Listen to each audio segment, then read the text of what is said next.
नमस्कार मंडळी, श्री स्वामी समर्थ. आपले चॅनल भक्तिभवनमध्ये तुमचे सहर्ष स्वागत आहे. स्वामींची कृपा तुमच्यावर आणि तुमच्या कुटुंबावर सदैव राहावी ही स्वामींचरणी प्रार्थना करते आणि आजच्या व्हिडिओला सुरुवात करते.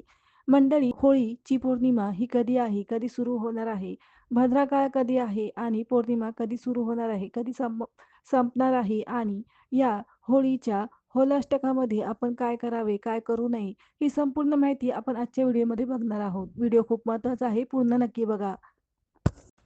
यावर्षी मार्च महिन्यात फाल्गुन शुक्ल पक्षाची पौर्णिमा ही 2 दिवसाची असणार आहे. पौर्णिमा ही 2 मार्च रोजी सोमवारी संध्याकाळी 5:55 सुरू होणार आहे आणि ती दुसऱ्या दिवशी म्हणजे 3 तारखेला म्हणजेच 3 मार्चला सायंकाळी 5:07 संपणार आहे. त्यामुळे होळीचे दहन आपण निश्चित करायचे आहे. हे करणे खूपच अवघड झालेले आहे, परंतु परंपरेनुसार पौर्णिमेच्या दिवशी होळी पेटवली जाते. मात्र यावर्षी चंद्रग्रहण असल्यामुळे त्या काळात कोणतेही शुभकार्य केले जात नाही. ग्रहणाची आधी 9 तास म्हणजे 3 मार्चला सकाळी 6:20 पासून सूतक काळ सुरू होणार आहे. त्यानंतर ग्रहण सुटेपर्यंत कोणतेही धार्मिक कार्य करता येणार नाही. होली अष्टक हे फाल्गुन मासच्या शुक्ल पक्षाच्या अष्टमी पासून सुरू होणार आहे. होळी पौर्णिमा ही या 8 दिवसाच्या कालखंडाला होळी अष्टक असे म्हणतात.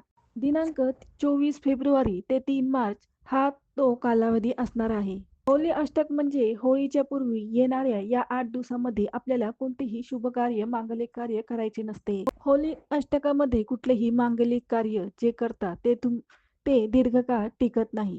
त्या शुभ कार्याचा लवकर ऱ्हास होतो असे विधान सापडतात. त्यामुळे हा 8 दिवसाचा कालखंड फारसा चांगला मानला जात नाही कुठल्याही शुभ कार्यासाठी. ना हा कुठल्याही आपल्या सांसारिक कार्यासाठी चांगला आहे, नाही कुठल्या व्यवहारासाठी चांगला आहे, नाही कुठल्या महत्त्वाच्या कामासाठी हे चांगलं आहे. त्यामुळे हे शुभ कार्य किंवा मांगलिक कार्य या 8 दिवसाच्या कालावधीमध्ये तुम्ही करू नये. होली अष्टकामध्ये आपण काय काय करू नये तर बघा, होली अष्टकामध्ये गृहप्रवेश करू नये. नवीन घराचे कुठलेही काम करायचं असेल तर ते करू नये.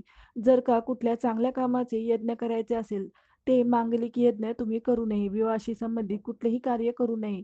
नवीन वाहन खरेदी करू नये. नवीन जमिनीची खरेदी करू नये. या होली अष्टकामध्ये 8 दिवसामध्ये तुम्ही तुमच्या परिवाराची, घराची विशेष काळजी घेतली पाहिजे. कारण या होली अष्टकामध्ये नकारात्मक ऊर्जा ही जास्त प्रमाणात असते. मुलांवर जर का कुठल्याही प्रकारचा प्रभाव, नजर-दोष लागू शकतो, त्याची विशेष काळजी घ्यायची असते.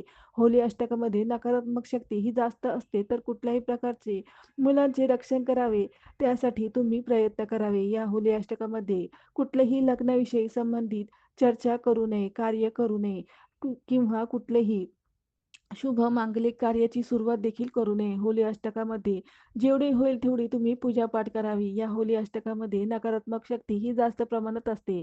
अशी ही नकारात्मक शक्ती, नजर-दोष किंवा कुठलेही वाईट प्रभाव प्रभाववाली शक्ती जी असते, ती ही वेळ असते, ज्याच्यामध्ये कुणीही तुम्हाला कुठलाही वाईट प्रयोग करू शकतात. त्यासाठी तुम्ही तुमच्या पूर्ण कुटुंबाला आणि तुम्हाला, तुमच्या व्यवसायाला, तुमचे जे काही कार्य संबंधित जे काही कार्य आहे त्याची सुरक्षा ठेवण्यासाठी जास्तीत जास्त तुम्ही ज्या देवावर विश्वास ठेवता त्या देवाची तुम्ही नामजप स्मरण करा. होली अष्टकामध्ये नकारात्मक शक्ती ही जास्त प्रमाणात असते. अशी ही नकारात्मक शक्ती, नजर दोष किंवा कुठल्याही वाईट प्रभाववाली शक्तीची ही वेळ असते, ज्याच्यामध्ये कुणीही तुम्हाला कुठलाही वाईट प्रयोग करू शकतात आणि त्यासाठी तुम्ही तुमच्या पूर्ण कुटुंबाला आणि तुम्हाला, तुमच्या व्यवसायाला किंवा तुम्ही जे काही कार्य करत असाल त्याचे सुरक्षित ठेवण्यासाठी जास्तीत जास्त ज्या देवावर विश्वास ठेवता त्याची भक्ती करावी. आणि होली अष्टकामध्ये हनुमान चालीसा किंवा कुठल्याही स्तोत्राचे मंत्राचे पठण तुम्ही करावे.